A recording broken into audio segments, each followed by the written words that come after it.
Perhaps, Dave, we can start with a little level setting. I want to understand what Simulmedia is, because there's linear television, there's now consumption of linear television over the top and on mobile devices and basically everywhere. No pun intended there. And then there's digital video, which we all know and love on our digital devices. Where do you sit in that ecosystem?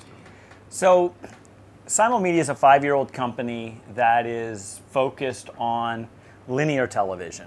We believe that a lot of the things that the technologies, the approaches that worked on the digital world over the last 20 years are finally ready for application to TV. And so what we've done is we've built the world's largest platform of data. We look at viewing data from more than 50 million people every single day. And we activate that on inventory from linear television companies, 9 of the top 10 distributors, 75 of the top 90 cable nets, and one of the largest broadcast networks. So we can reach about 80% of all the US TV ad impressions, not unlike in an online ad network world, but in an audience network where we're packaging and delivering very specific audiences in a granular way as agencies and advertisers want to reach them. Kind of feels like you leapfrogged. I mean, one would think that your background, being having led several companies in the display digital space, that the next obvious step towards television would have been digital video. Why not digital video? Why did you leapfrog that into linear television? Well, actually, I started in online advertising 20 years ago when we had this idea that this information superhighway was going to plug into the back of the TV set. This is pre-web.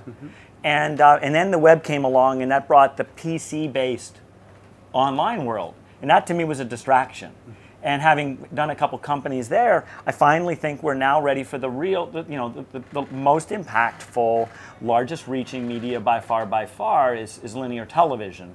It's not that I don't think there aren't going to be very powerful businesses in the pure digital video world, but if you're a brand like McDonald's or Walmart or General Motors and you need to reach 80 million people in a day of a specific type with a highly impactful 30-second message, there isn't any other place you can do that but in linear television. Interestingly, linear television, unlike other forms of traditional media, has grown, not shrank, with the onset of digital. Is bringing data and accountability and sort of real-time, analysis of performance, is that something the TV industry wants? Because it's kind of working. Well, yeah, I mean, I think the biggest reason TV hasn't changed, in spite of a lot of desire or pressure to do it, is that it's never been broke enough that it's had to be fixed. And it's always operated on, in some ways, an actual scarcity or a faux scarcity of content.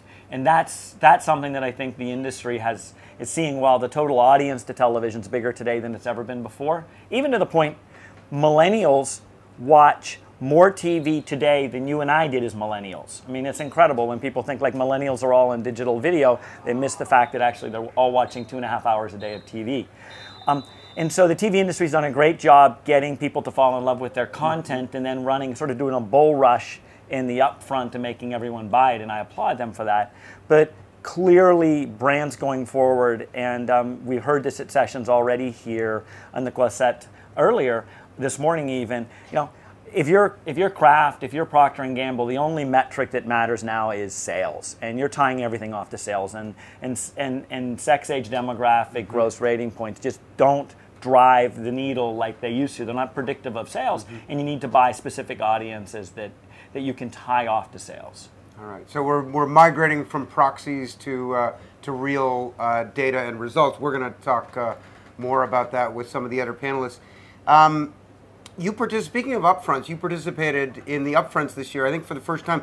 Can you tell us why, and maybe rationalize this notion of programmatic upfront that I've heard, which seems to be a bit of it doesn't work. Well, real-time upfront. Well, yeah, I think I'll give you an opinion there. So we have partnerships with a large number of media owners. And those media owners work with us because we're able to bring high-quality advertisers to them. We're able to essentially represent their inventory, their underappreciated inventory as audiences, and bring them incremental advertisers they wouldn't otherwise have, and in most cases displace direct response advertisers, which they would prefer to minimize. The only way their businesses need to be predictable because they're, TV companies are investing $35 billion this year in programming. So we've been participating with them in upfronts to give some sense of how much volume we expect to do with them this year. We don't, unlike some companies that have tried to do this in the past, we don't take control of inventory ahead of time and then just sell it, but we're giving them sort of a path to here's the kind of volume and here's the pricing structure we expect.